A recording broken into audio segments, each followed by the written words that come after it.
আজকে বানাচ্ছি পোনা মাছের ঝোল। সোমবারে কালো জিরা দিয়েছি আর কেটে রাখা আলু লবণ দিয়ে ভাজা করে নিচ্ছি। তারপরে দেবো কুচি করা পেঁয়াজ আর টমেটো আর কাঁচা লঙ্কা, সব একসাথে দিয়ে কষাবো। আলু আমার ভাজা হয়ে গেছে, এখন কুচি করা পেঁয়াজগুলো দিয়ে দেবো। দিয়ে দিলাম পেঁয়াজ,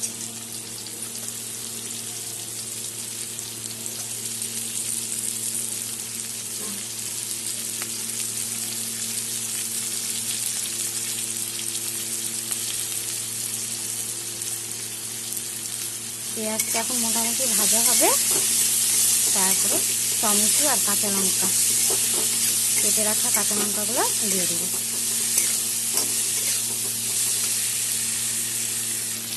আমার পেঁয়াজ মোটামুটি ভাজা হয়ে গেছে, এখন টমেটো দিয়ে দেবো আর কাঁচা লঙ্কা। এখানে 7-8টা কাঁচা লঙ্কা আছে, কাঁচা লঙ্কাগুলো টুকরো করে নিয়েছি। এগুলো মোটামুটি কষা হয়ে যাবে। তারপর দেবো জিরে গুঁড়ো আর ঝাল লঙ্কা গুঁড়ো।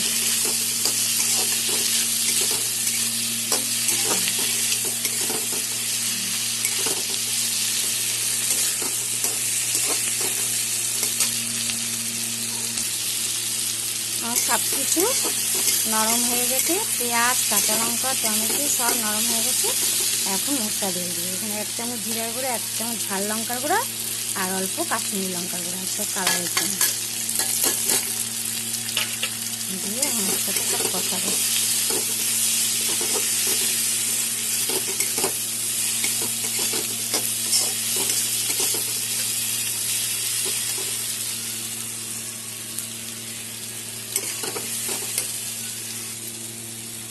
মশলা আমার কষানো হয়ে গেছে, মশলা থেকে তেল বেরিয়ে গেছে। এখন আমি জল দিয়ে দেবো।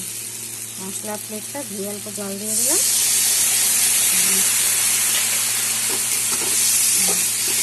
পরিমাণ মতন জল দিয়ে দেবো।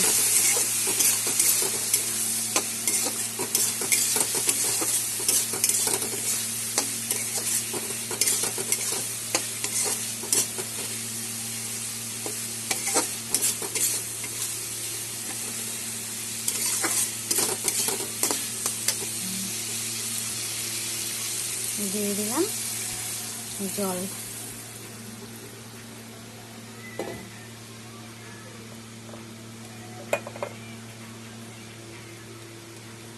দিয়ে দিলাম অল্প লবণ।